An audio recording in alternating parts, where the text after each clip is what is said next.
And how do you juggle that in life as a public speaker, especially when people are not as open-minded to hearing discourse? I personally like listening to things I know I'm gonna agree with. I'm easy to rage bait, and because I love the debate, I love the intellectual stimulation, I like thinking about things, I like challenging myself with how much of a subject or an idea, how long can I sit in that space, and then like what can I do with it.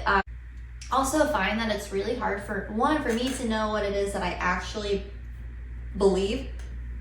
What are my core beliefs and what are just thought experiments, because I find that I'm constantly in a state of thought experiment, and so then I'm having these conversations with people and it's like, what direction do you want to go, because it's all layered and all interconnected, and I feel like a crazy conspiracy person, and I know it's really hard for people to follow my tangents and my process. And so the feedback, the criticism is they stay on subject, and but to me this is all on the same subject, this is all the same thing, it's just layered. So where did I lose you, and what do you need me to focus on? What loose end did I leave? Because is it really a loose end, or is this a maze and you reach the dead end? Or is there a secret trap door we can go somewhere else? Like, it's chaos, and a lot to juggle. I was sitting in reflection, and it's like, well, do it anyway. Do it if you feel cringy. Work through the fear of being seen. Work through the fear of being judged and ridiculed and misunderstood. It's okay. But it brings up a lot for me of just like, well, I don't want to be. How would I say that? I don't want to be known for being hated. I don't necessarily want to be known for being loved either.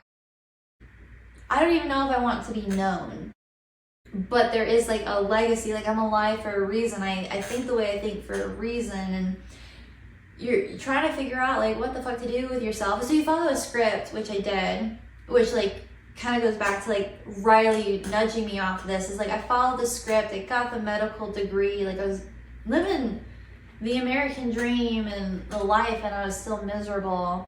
And it's because like I was denying this purpose and this natural skill set, these spiritual gifts that I have.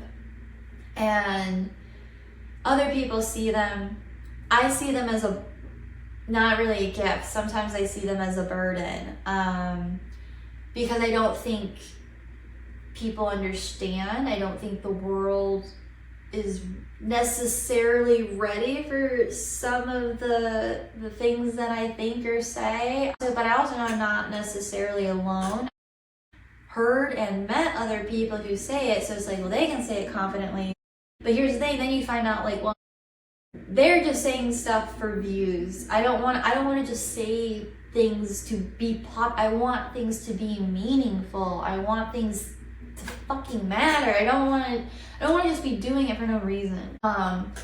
Because like I'm filling a void. I don't want to do any of this for any egotistical reason. But I also know if I have this gift of sight of what I see, and then I have this understanding of healing, why not share that and not heal the world, heal as many people as I can, heal myself, heal like whatever this is, but it's always gone back to healing, and that's been me since I was a little girl.